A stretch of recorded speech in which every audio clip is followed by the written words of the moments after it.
Hi friends, welcome to my channel ஜெனலக்கா. இன்றைக்கி நம்ம பார்க்க போகிற ரெசிபி என்னென்னு பார்த்தீங்கன்னா டர்க்கிஷ் சிக்கன் ரெசிபி தான் பார்க்க போகிறோம். வீடியோக்குள்ளே போகிறதுக்கு முன்னாடி நம்மளோட சேனலை சப்ஸ்கிரைப் பண்ணி பெல் பட்டனை கிளிக் பண்ணி ஆள் கொடுத்துருங்க. அப்போ தான் நாங்கள் போகிற வீடியோஸ் எல்லாம் உங்களுக்கு நோட்டிஃபிகேஷன் ஆகும்.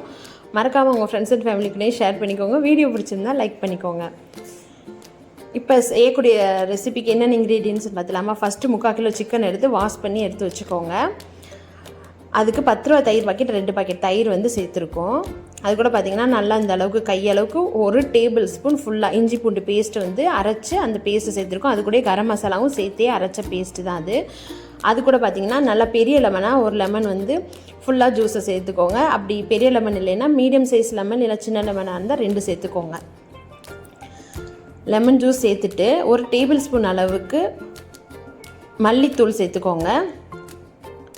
அதே அளவுக்கு காஷ்மீரி மிளகாய்த்தூள், அவ்வளோவா காரம் இருக்காது, அதனால் காஷ்மீரி மிளகாய்த்தூள் 1 டேபிள் ஸ்பூன் சேர்த்துக்கோங்க. 1/2 ஸ்பூன் சிக்கன் மசாலா சேர்த்துக்கோங்க. தேவையான அளவுக்கு உப்பையும் சேர்த்துட்டு நல்லா இதை வந்து பிணைஞ்சு ஊற விட்டுருங்க. முடிஞ்ச அளவு ஒரு 1/2 மணி நேரம்னாலும் நல்லா இது மேக்னெட் ஆகி இருக்கணும்.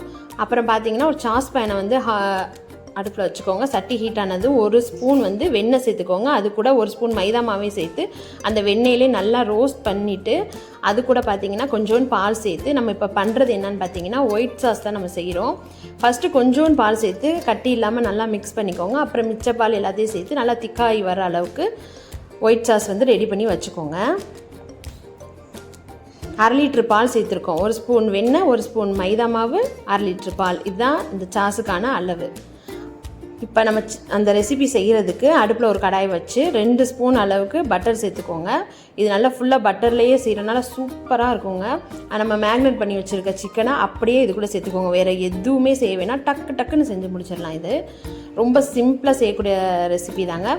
அந்த வெண்ணெயிலே இது நல்லா போட்டு மிக்ஸ் பண்ணிக்கோங்க. இப்போ பாருங்கள் ஒயிட் சாஸ் வந்து நல்லா ரெடி ஆகிடுச்சு. இது கூட வந்து நம்ம ஆரிகனோ சேர்த்துக்கிறோம். இது கூட உங்களுக்கு சில்லி ஃப்ளேக்ஸ் வேணும்னா சேர்த்துக்கோங்க. ஆனால் நம்ம ஆரிகனோ மட்டும் சேர்த்துருக்கோம். அது கூட உப்பு சேர்த்து மிக்ஸ் பண்ணி வச்சுக்கோங்க. உப்பு வந்து நம்ம சிக்கனுக்கும் சேர்த்துருக்கோம், சாஸுக்கும் சேர்த்துருக்கோம். பார்த்து எல்லாத்துலேயும் டேஸ்ட் பண்ணி பார்த்துட்டு உப்பு மட்டும் பார்த்து சேர்த்துக்கோங்க. இதையும் மிக்ஸ் பண்ணி இதை ரெடியாக எடுத்து வச்சுக்கிட்டிங்கன்னா அது கரெக்டாக ஒரு 2-3 நிமிஷத்துலேயே பார்த்திங்கன்னா நம்ம ஒரு சொட்டு தண்ணி கூட ஊற்றலை, அது நல்லா தண்ணி விட்டு இந்த அளவுக்கு வந்துருச்சு. அந்த தண்ணியிலேயே தான் அது வெந்து வரணும். வேறு தண்ணி எதுவுமே நம்ம சேர்க்க போகிறது கிடையாது. இது கூட அப்படியே பார்த்திங்கன்னா மீடியம் ஃப்ளேமில் மூடி போட்டு ஒரு 7 நிமிஷத்துக்கு வேக வச்சுருங்க. சீக்கிரமே வெந்து வந்துடும். ஏன்னா நம்ம தயிரில் வந்து மேக்னேட் பண்ணி வச்சுருக்கோம் இல்லையா, அதனால் சீக்கிரமாக வந்து அது குக் ஆயிரும். இப்போ பாருங்கள் அப்படியே அந்த எண்ணெய் மிதக்க சூப்பராக ரெடி ஆயிடுச்சு சிக்கனு. இப்போ நம்மளோட ஒயிட் சாஸை வந்து இது கூட சேர்த்துக்குருவோம்.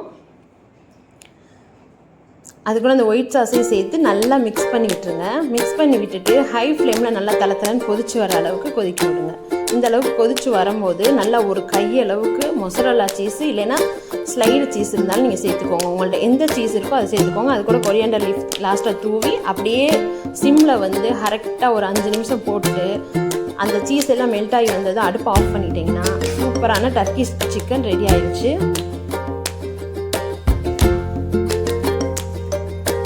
இப்போ இது கூட நல்லா சுட சுட சப்பாத்தியை போட்டு வச்சு சாப்பிட்டு பாருங்கள், அவ்வளோ டேஸ்ட்டாக இருக்கும். நாங்கள் சொன்ன விதத்துலேயே நீங்களும் உங்கள் வீட்டில் ட்ரை பண்ணி பார்த்து எப்படி இருந்துச்சுன்னு மறக்காமல் எங்களோட கமெண்ட்டில் ஷேர் பண்ணிக்கோங்க. இந்த வீடியோ பிடிச்சிருந்தா லைக் பண்ணிக்கோங்க. நல்லா சாஃப்டான சப்பாத்தி கூட வச்சு சாப்பிட்டு பாருங்கள், அவ்வளோ டேஸ்ட்டாக இருக்கும். தேங்க்யூ ஃபார் வாட்சிங்.